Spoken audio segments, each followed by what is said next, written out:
Baik teman-teman, sudah waktunya sekarang Mbak Ivani mau share ya sesuatu. Aku mau share dulu asal muasal Mbak Ivani datang ke kota Surabaya ya. Jadi awal mula aku datang ke Surabaya ini, aku ikut sama tanteku untuk kerja di salon kecantikan, salah satu salon di Surabaya ini. Sekarang salonnya masih ada loh teman-teman, ada di daerah Blawuran. Salon Bella Belly ya, itu tempat Mbak Ivani kerja kurang lebih 12 sampai 13 tahun yang lalu ya. Datang dari kampung ke kota besar. Tahu nggak teman-teman, gaji Mbak Ivani pertama saat itu berapa? Cuma 150.000 rupiah dalam satu bulan. Ya gimana ya, kelihatan kecil ya teman-teman ya memang kecil. Saat itu aku hanya berpikir yang penting aku setelah lulus dari sekolah, aku keluar dari rumah mencari pekerjaan. Kan malu sama orang tua, kita udah disekolahkan, udah dibiayain untuk hidup, setelah lulus kok kita di rumah jadi pengangguran. Apalagi kalau di kampung ya, siapa yang tinggal di kampung? Kalau di kampung setelah lulus gak kerja keluar, ending-endingnya nanti disuruh nikah muda. Nah aku nggak mau kayak gitu. Akhirnya aku terima untuk diajak ke Surabaya sama tante aku, dan aku mulai belajar tentang kecantikan. Saat itu Mbak Ivani nggak bisa apa-apa. Aku belajar mulai cream bar, mulai facial, mulai ion rambut, mulai warna rambut, terus pedikur, manikur, semua yang dikerjakan di salon kecantikan aku belajar ya, akhirnya bisa pegang customer sendiri, dan alhamdulillah dalam waktu beberapa tahun bisa bekerja sesuai dengan yang diajarkan. Setelah itu aku saat itu tuh tergerak hatiku untuk keluar dari pekerjaan aku, karena saat itu ada salah satu customer yang minta untuk pedikur manikur. Pedikur manikur tahu nggak teman-teman? Jadi kita dirawat ini kuku, tangan sama kakinya dibersihin, terus dibuat cantik, dikasih kutek, terus dikikir yang bagus, yang menarik gitu. Nah pada saat itu aku, kalau kita merawat rambut orang kan memang posisinya di atas ya, kita masih happy aja ya, masih krimbat, masih warna, masih ion, itu masih happy aja. Aku masih merasa ada harga diri gitu. Tapi setelah aku saat itu pedikur manikur, pedikur kakinya seseorang, yang aku merasa kok aku nggak nyaman gitu. Aku nggak nyaman bersihin kakinya orang, merawat, membuat halus, membuat cantik kakinya orang, hanya demi bayaran sekian gitu. Sedangkan orang tua aku sendiri aja setiap bulan belum tentu kuku kakinya kita potongin, kita bersihin. Saat itu aku hanya berpikir, masa sih aku dilahirkan, atau masa sih aku harus hidup seperti ini. Nah dari waktu itu, kalau aku bayangkan kembali lagi, flashback ke belakang ya, aku aja kadang-kadang kalau cerita seperti ini aku nelangsa itu dalam artian seperti itu hidup aku dulu. Tapi sekali lagi aku selalu ambil positifnya. Dengan seperti itu, pengalaman seperti itu membuat aku sekarang ketika aku melakukan perawatan di salon kecantikan ataupun di spa dimanapun, aku menghargai mereka, kasih tips yang banyak ke mereka karena aku dulu kerjanya seperti itu gitu. Jadi istilahnya kalau jadi orang kaya pun nggak boleh sombong gitu ya. Mbak Ivani pernah di bawah juga, nggak langsung di atas. Nah dari situ teman-teman, kayaknya aku dilahirkan, masa sih hidupku seperti ini. Ada jiwa memberontak itu di dalam diri aku, sehingga aku nggak boleh kayak gini terus. Aku harus merubah sesuatu dalam diri aku. Akhirnya alhamdulillah pada saat itu Mbak Ivani melakukan keputusan yang cukup berat, cukup besar, karena Mbak Ivani juga di kota besar, nggak punya keluarga, hanya punya teman-teman, itu pun teman-teman salon yang mereka customer atau pelanggan setia customer, dan kita udah biasa komunikasi ya. Jadi aku memutuskan untuk resign dari kerja di salon, dan aku mulai mandiri mandiri, aku mencari kos-kosan untuk aku tempatin. Dari situ aku mulai bekerja teman-teman, mulai bekerja marketing, pernah juga marketing properti, jualan rumah, jualan tanah, punya orang. Terus aku pernah marketing juga, menjadi kerja di salah satu perusahaan investasi, trading, saham. Terus aku juga pernah jualan online shop. Kalau zaman dulu itu kan jualan online shop dengan menggunakan BlackBerry itu cukup laris banget ya. Karena saat itu nggak ada Tokopedia, nggak ada Shopee, nggak ada marketplace yang membuat perbedaan pelayanan antara online shop biasa dengan marketplace yang besar. Nah, pada saat itu aku alhamdulillah banyak sekali menerima orderan. Dan aku dari dulu, kalau aku memasarkan suatu produk, selalu produk itu aku pakai dulu, baru aku berani masarkan. Dan dari dulu, pas aku masih online shopan dulu, aku selalu fokus kepada satu produk. Walaupun aku jualan, aku tidak pernah menjual banyak produk dari zaman dulu. Aku memang selalu fokus kepada satu produk yang bagus yang aku pakai. Tuh, dari zaman dulu. Nah, aku cerita sedikit tentang suka duka aku mengembangkan dan menjual properti ya teman-teman. Kita tahu kan kalau properti itu harga satu rumah pasti di atas 200 sampai 400 bahkan ada miliaran rupiah. Dan teman-teman tahu nggak kalau dalam kita jualan satu rumah nih, satu rumah di daerah tertentu, kita udah pasang iklan di surat kabar, kita sudah broadcast di kontak BBM kita, dulu masih zaman BBM ya, kita sudah tawarkan ke sana sini, tiba-tiba ada yang ingin lihat, tiba-tiba ada yang ingin tahu lokasinya. Itu nggak mungkin kan, oh iya Pak, lihat aja, lihat Bu, alamatnya di sini, nggak mungkin ya. Pasti kita antarkan mereka untuk melihat rumahnya seperti apa atau tanahnya di mana. Nah, aku hanya berpikir aja teman-teman, saat itu belum terjadi deal aja pasti udah mengeluarkan biaya untuk transportasi ya, bensin, uang makan itu pasti sudah keluar. Dan satu rumah itu nggak mungkin satu kali lihat langsung orang deal, itu nggak mungkin. Belum saya temuin seperti itu. Satu rumah untuk dealnya itu pun dilihat beberapa kali, bahkan ada sampai 50 kali, ada sampai 100 kali pun belum terjual gitu. Jadi kalau ada teman-teman yang melihat bisnis properti ini menjanjikan, iya benar menjanjikan kalau sering terjadi transaksi ya, atau teman-teman sudah mulai banyak koneksi, sudah mulai banyak dagangan, atau udah banyak customer yang siap menjadi pelantara jual beli kita, komisinya besar teman-teman. Tapi kalau teman-teman masih baru di dunia properti yang belum terlalu banyak kenalan, belum banyak koneksi dengan orang-orang sekitarnya, itu juga nggak mudah. Karena menjual produk atau rumah atau tanah yang harganya ratusan juta atau miliaran, itu nggak segampang kita jualan produk yang harganya ratusan ribu, ya kan? Nah, dari situ aku belajar. Sekali lagi, hidup itu harus belajar, dan hidup itu harus kita ambil hikmahnya dari setiap kejadian, ya. Nggak boleh kita monoton dari oh ya sekarang profesi aku kerja seperti ini, ya udah monoton selama 10 tahun seperti ini. Nggak boleh kayak gitu teman-teman. Kalau teman-teman punya mindset seperti itu, nggak akan pernah berkembang. Posisi Anda akan selalu seperti itu.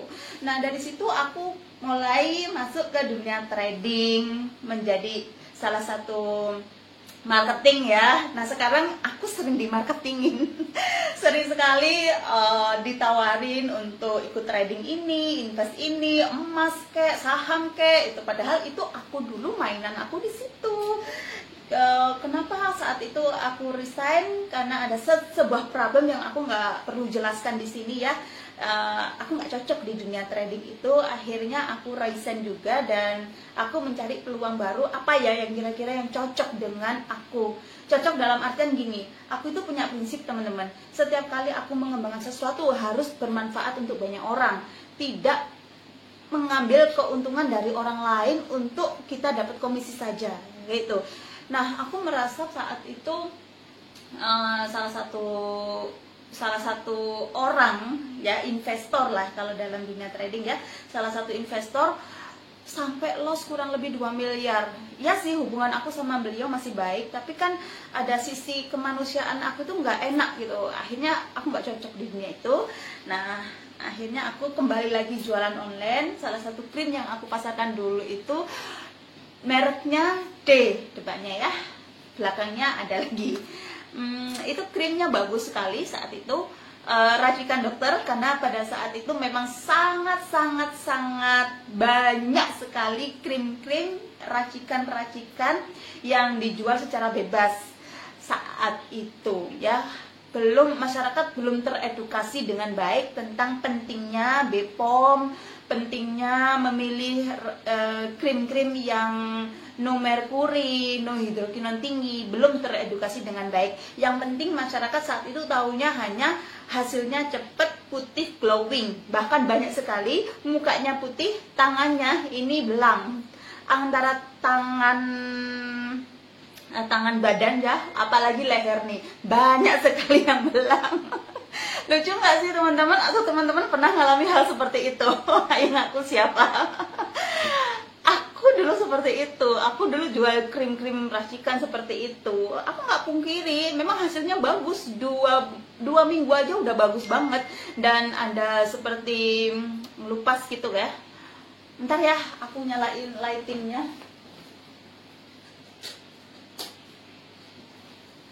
Nah, ada seperti melupas gitu kan. Akhirnya nggak apa, ya aku saat itu memang belum terlalu banyak edukasi ya, jadi aku fine aja jualan, banyak teman-temanku yang cocok dan hasilnya memang bagus. Pada saat akhirnya aku terjun di dunia network, sebenarnya nggak terlalu macam-macam ya. Saat itu aku diajak Mas Iswan datang ke sebuah seminar kesehatan, salah satu produk atau bisnis dari luar negeri, dari Amerika. Saat itu ya saya sebagai masih pacaran sama Mas Iswan, saya hanya menemani beliau di acara presentasi. Saya duduk di sampingnya sambil saya mendengarkan gitu.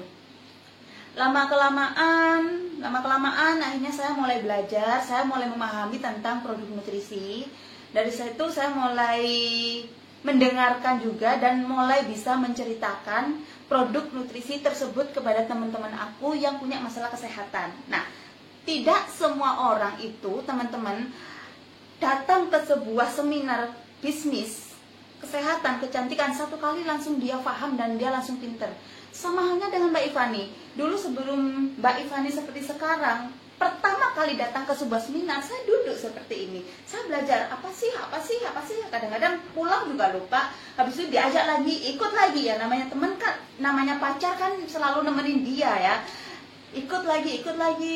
Nah, pada saat aku ngobrol sama teman aku punya masalah, orang tuanya sakit dan kayaknya kemarin ada nih produk kamu apa tuh yang kemarin untuk sakit ini. Akhirnya aku udah mulai jualan nutrisi. Yang awalnya aku dulu jualan kosmetik atau jualan krim-krim itu racikan dulu, akhirnya sekarang merambah ke dunia nutrisi dengan cara penyampaian yang simple, dengan saat itu produk dari Amerika ya yang aku pasarkan. Dan akhirnya sudah mulai paham tentang dunia kecantikan, dunia kesehatan. Mulailah aku tertarik dengan dunia bisnis hanya dengan satu kata yang saat itu membuat aku cek gitu. Apa itu? Satu kata gini, kalau kamu hanya jualan saja, kapan kamu bisa punya uang miliaran gitu? Kalau kamu mau membangun passive income, kamu harus membangun tim. Nah, kita itu kadang otak kita kan belum paham apa sih membangun tim. Kalau selama ini yang kita lakukan hanya yang penting kan jualan dapat untung, satu paket jualan kita dapat untung 50.000 sampai 100.000, udah selesai kan. Tapi apa membangun tim? Kan nggak ngerti ya kita, karena belum ada ilmu bisnis. Akhirnya saat itu saya mulai lagi untuk belajar lagi, datang ke training, diajak ini ikut, diajak training ini ikut. Yang penting aku mau mengisi otak aku ini dengan ilmu dulu.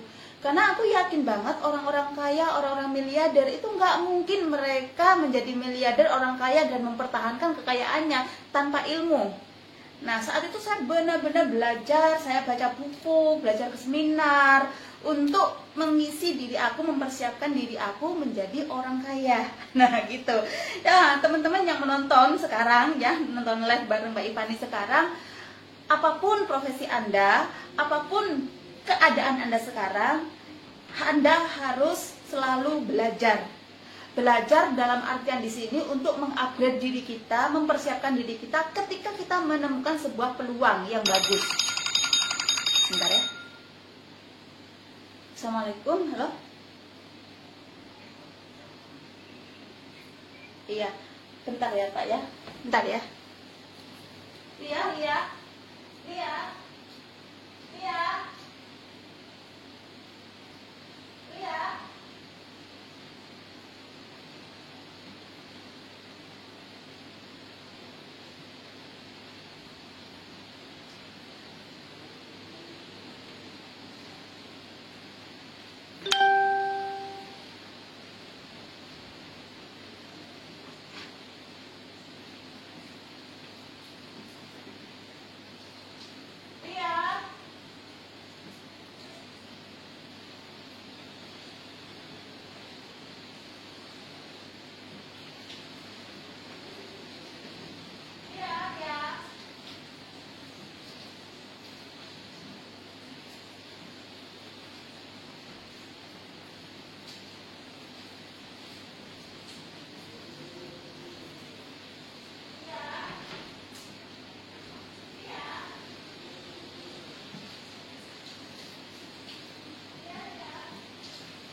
Oke teman-teman, mohon maaf karena ada sedikit ada kiriman dari Pak Gojek dan pembantu juga lagi mandi, jadi aku ambil sendiri. Aku lanjut ya. Aku tadi dari mana ya? Aku lupa tadi dari mana ya. Ada yang bantu ngingetin. Aku tadi dari mana nih ceritanya? Ya Allah, aku lupa. Aku lanjut aja ya teman-teman. Dari aku pernah jualan krim racikan kayak gitu, racikan yang bikin orang cepet dapat hasilnya, banyak orang puas, tapi nggak tahu jangka panjangnya seperti apa. Oke, akhirnya Mbak Ivani sering sekali datang ke sebuah seminar untuk belajar. Alhamdulillah itu juga sangat mempengaruhi masa depan aku untuk mempersiapkan diri bertemu dengan sebuah peluang besar. Nah, saat itu jejak karir dari Mbak Ivani sendiri sebelum di Our Citrus, teman-teman mungkin ada yang sudah tahu, tapi banyak yang belum tahu juga. Aku dulu pernah mengembangkan bisnis yang produknya dari Jepang, namanya depannya N, belakangnya RA gitu. Produknya bagus teman-teman, itu antioksidan tinggi dan terdiri dari 72 buah-buahan, bukan dari glutathione tapi dari 72 buah-buahan antioksidan tinggi dan trace mineral. Harganya kurang lebih saat itu Rp800.000 per satu botolnya, dan alhamdulillah banyak sekali teman-teman aku yang terbantu juga saat itu. Lumayan, hasilnya juga lumayan walaupun belum sampai ratusan juta karena masih tahap belajar ya. tahap belajar, mulai bisa menawarkan, mulai tahu proses detoksifikasi itu seperti apa, mulai tahu dan belajar cara healing krisis itu seperti apa, mulai tahu cara menjelaskan ke orang-orang yang sakit, takaran seperti apa, semuanya mulai kita belajar, ya. Jadi ambil hikmahnya dari setiap kejadian. Kalau kita ingin menjadi seseorang yang ahli di suatu bidang, kita harus banyak belajar tentang bidang itu, ya. Dari situ, kenapa Mbak Ivani resign? Ada bisnis bagus, teman-teman, bukan berarti Mbak Ivani ini kutu loncat ya. Saat itu Mbak Ivani resign karena dalam waktu 3 bulan produk itu tidak bisa masuk ke Indonesia karena ada lampu merah di stop di laut, di tengah laut, tidak bisa masuk ke Indonesia, ya. Sedangkan dalam bisnis kita disuruh tutup poin dalam kurang lebih 1 bulan itu tutup poinnya Rp800.000 atau 1 botol. Sedangkan nggak ada produk yang masuk, nggak ada produk yang bisa dijual, kita harus beli poinnya. Kalau tidak dibeli poinnya atau tidak tutup poin, maka omset yang sudah terbangun itu akan kereset menjadi 0 kanan 0 kiri. Nggak mau kan? Akhirnya, waduh, ini bisnis gak sehat nih. Gimana kita mau jualan produk? Produknya nggak ada, kita suruh tutup poin, kita suruh ngeluarin duit setiap bulan. Saya bertahan selama 3 bulan di perusahaan tersebut sampai akhirnya resign, ya. Jadi kalau Mbak Ivani resign itu bukan nggak ada masalah apa-apa, pasti ada masalah, tapi nggak aku harus keluarkan semuanya, ya. Nah, akhirnya Mbak Ivani resign. Saya pernah juga akhirnya mencari perusahaan yang ada di Indonesia. Yang sebelumnya aku mengikuti mahasiswa, ya, cari perusahaan yang dari luar negeri, pokoknya Amerika minded lah. Otak aku ini sudah, kalau nggak dari luar negeri, jelek gitu. Karena kadang-kadang mereka manajemennya lah yang nggak bagus, produknya lah yang di kualitasnya dinaik turunin, macam-macam, ada jebakan Batman-nya, macam-macam lah. Tapi perusahaan dari luar juga ada yang seperti itu. Pinter-pinter kita aja cara memilih perusahaan yang baik. Saya kembangkan perusahaan tersebut cukup booming karena dalam 3 bulan di bawah jaringan aku sudah ada omset 1000 titik member. Wow, besar pasti itu. 1000 titik member, 1000 titik member. Dari itu aku langsung, kenapa ya ini omsetnya besar tapi bonus aku kok nggak banyak? Bonus yang masuk ke rekening aku nggak banyak, kenapa ya? Ada yang salah apa ya? Tahu nggak? Saat itu Mbak Ivani hanya bisa jualan tapi kurang paham marketing plan. Marketing plan itu cara pembayaran bonus dari perusahaan kepada mitra bisnisnya. Karena Mbak Ivani nggak paham, hanya bisa jualan dapat untung, jualan dapat untung, terus ditata tanpa strategi. Akhirnya kenapa ya? Why? Kenapa kok ini jualannya banyak tapi bonus yang masuk rekening itu tidak mencukupi kebutuhan aku untuk hidup di kota. Saat itu aku sudah mulai kontrak rumah, ya, sudah nggak kos lagi, mulai kontrak rumah. Nah, pasti ada sesuatu yang salah nih, apa nih? Akhirnya bener-bener aku belajari marketing plan dari perusahaan tersebut. Oh, ini salahnya di sini, ini salahnya di sini, salahnya. Oke, akhirnya, nah, saat itu mulailah Mas Iswan menawarkan nih. Sebenarnya dia nggak nawarin sih, dia hanya bilang ini ada perusahaan baru yang produknya hampir sama dengan perusahaan yang sedang aku kembangkan ini, tapi ada produk lain juga, tapi marketing plan-nya keren banget gitu. Apa itu?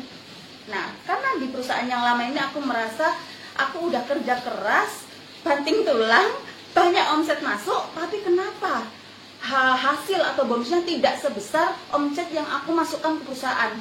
Why? Ada something yang belum kita pahami saat itu karena marketing plan-nya. Marketing plan-nya akhirnya aku bedah lagi marketing plan-nya. Aku lihat lagi, membandingkan antara marketing plan ini dengan marketing plan yang ini. Aku bedah, akhirnya oh ini bagus banget ini marketing plan-nya. Dari marketing plan-nya, packaging-nya sekian, marketing plan-nya sekian, payout-nya sekian, produknya saat itu masih belum banyak. Tapi akan menjadi besar, aku tahu. Karena ciri-ciri perusahaan yang akan menjadi besar, dia harus mempunyai marketing plan yang revolusioner dan bagus, kuat, tahan lama, dan cepat. Teman-teman kalau yang belum paham marketing plan, harus benar-benar dipahami marketing plan, karena dari situlah kita akan mendapatkan duit. Kita dapat duit itu bukan hanya sekedar produk laris, tapi juga dari marketing plan, cara pemberian perusahaan kepada mitra bisnisnya seperti kita ya. Harus benar-benar dipahami. Kalau belum paham, silahkan konsultasi dan belajar. Ya, jangan mencari-cari sendiri, belum tentu itu benar. Kadang-kadang kan sekarang itu semua orang bisa bikin YouTube, semua orang bisa bikin ketikan. Kalau teman-teman mencari hanya mencari di Google atau mencari di YouTube, tidak bertanya langsung kepada orangnya langsung, kadang-kadang ada beberapa yang miss, ada beberapa yang salah pemahaman gitu ya.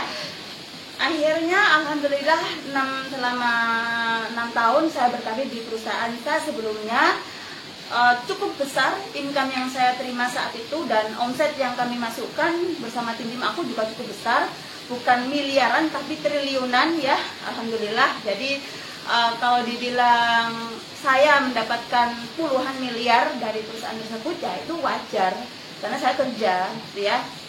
Saya memasukkan omset, roadshow kemana-mana juga pakai uang sendiri, pakai biaya sendiri, itu hal yang wajar sih menurut aku ya.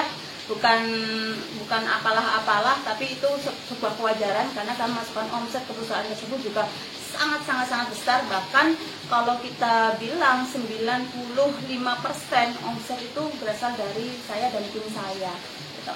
Nah, kenapa saya resign dari perusahaan tersebut? Ada sesuatu yang nggak bisa aku ceritakan kembali lagi kepada teman-teman. Tapi teman-teman, terima kasih yang masih ikut bersama Mbak Ivani, masih percaya dengan Mbak Ivani. Alhamdulillah masih menjadi timnya Mbak Ivani. Thank you so much. Kita sama-sama membangun impian baru di perusahaan Our Citrus ini dengan visi misi yang jelas, dengan program-program yang baik, dengan cara-cara yang baik, dan insya Allah kita jaga perusahaan ini menjadi bisnis yang akan menjadi bisnis nomor 1 di Asia. Amin ya rabbal alamin. Nah, kembali lagi ya teman-teman, nanti bolehlah nanya kenapa-kenapanya, tapi sekarang aku cerita dulu ya. Perusahaan yang aku pilih sekarang selama kurang lebih 15-16 bulan yang lalu adalah Our Citrus. Our Citrus itu apa? Our itu artinya kita, citrus itu jeruk. Nah, jeruk itu bermanfaat untuk banyak orang. Selain itu nutrisi atau vitaminnya juga banyak orang ya. Jadi aku memilih Our Citrus ini sebagai perusahaan yang aku kembangkan sekarang, dan aku memilih perusahaan ini karena di dalamnya ada orang-orang yang sudah aku kenal lama. Ada Bapak Agus Sanjaya, saya kenal beliau itu sejak di perusahaan sebelumnya juga ya, meroadshow kemana-mana juga dengan beliau.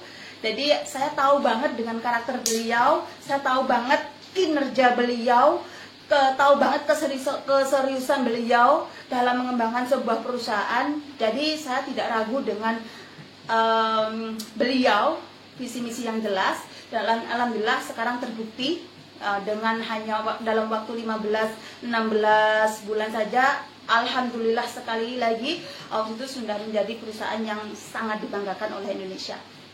Nah, di dalam selain itu perusahaan Our Citrus juga punya pabrik sendiri teman-teman. Salah satu ownernya, salah satu investor pemegang saham terbesarnya punya pabrik sendiri, pabrik kosmetik yang ada di Sidoarjo. Itu sudah beroperasional kurang lebih 25 tahun dan sudah banyak sekali memproduksi kosmetik-kosmetik berkualitas yang ada di Indonesia. Kenapa aku memilih kosmetik dari Indonesia? Teman-teman tahu nggak? Aku dulu itu juga suka brand-brand dari luar negeri. Saat ini pun masih ada, mulai dari parfum, lip matte, cushion, skincare. Aku pakai produk-produk dari luar negeri juga dulu. Tapi setelah aku coba nih, awalnya aku juga nggak terlalu percaya nih dengan skincare plus dari Our Citrus, nggak terlalu percaya karena aku sudah otaknya Mbak Ivan ini sudah, kalau yang mahal pasti bagus gitu kan, kalau yang murah belum tentu bagus, dan aku nggak mau coba-coba dengan wajah aku, aset ya ini. Nah, karena kok banyak testimoni ya, kok banyak yang bagus ya, banyak yang cocok ya, akhirnya aku mulai pakai perawatan skincare dari Our Citrus ini. Yang awalnya aku ragu-ragu, oke lah, cobalah gitu. Dan aku puas dengan hasilnya. Mas Ihsan juga pakai, justru Mas Ihsan lebih rajin daripada aku. Aku pakai kayak ini sabunnya. Sabunnya facial foamnya ini lembut, foam, bentuknya foam, jadi tinggal dipencet aja, wangi juga, lembut banget, dan bisa membuat kulit menjadi lebih cerah, lebih kenyal, bisa menutup pori-pori. Ini keren banget teman-teman. Satu paket cuman harganya Rp650.000, dapat 6 piece. Apa aja? Ada facial foam, toner, krim siang, krim malam, peeling spray, sama serum. Jadi aku berpikir ini sangat murah banget. Tahu nggak, kalau aku perawatan aku sebelumnya yang aku pakai brand-brand dari luar negeri, satu kali beli aku habiskan kurang lebih 15 juta rupiah tuh untuk perawatan nih. Hasilnya sama, glowing, cerah gitu. Ya dari luar negeri memang ada pajak juga, brandnya juga cukup terkenal dan macam-macam. Ada krim siang, krim malam, serum, macam-macam. Yang penting kan hasil ya teman-teman ya. Dan ini cocok dengan kulit wanita Asia. Kan kita tinggal di Indonesia. Orang yang tinggal di Indonesia sama orang yang tinggal di Eropa itu beda iklim, beda makanan, beda pola hidup, beda pola makan, itu juga beda. Jadi ini cocok banget dengan masyarakat Indonesia pada umumnya. Itu. Terus karena aku cocok dengan produknya, aku cocok dengan marketing plan-nya terutama. Kenapa sih dari dulu dari tadi yang dibahasin marketing plan melulu? Iya sayang, soalnya Mbak Ivani kalau kerja itu cari duit, bukan cari ketenaran doang. Kalau produknya bagus, marketing plan-nya jelek, aku nggak akan mau kerjakan. Beneran, aku nggak mau. Karena aku nggak mau memberikan impian-impian palsu pada orang yang mempercayakan impiannya ke aku gitu. Karena ada sih perusahaan yang Mbak Ivani, yuk kembangkan perusahaanku, aku support sekian miliar. Mbak Ivani kembangkan. Enggak, aku bukan orang seperti itu. Aku bukan leader yang supportan. Aku benar-benar kalau mengerjakan sesuatu itu pasti itu produknya bagus, marketing plan-nya bagus, artinya bonusnya besar. Bonus itu bukan hanya untuk aku, tapi untuk semua tim-tim yang aku bangun.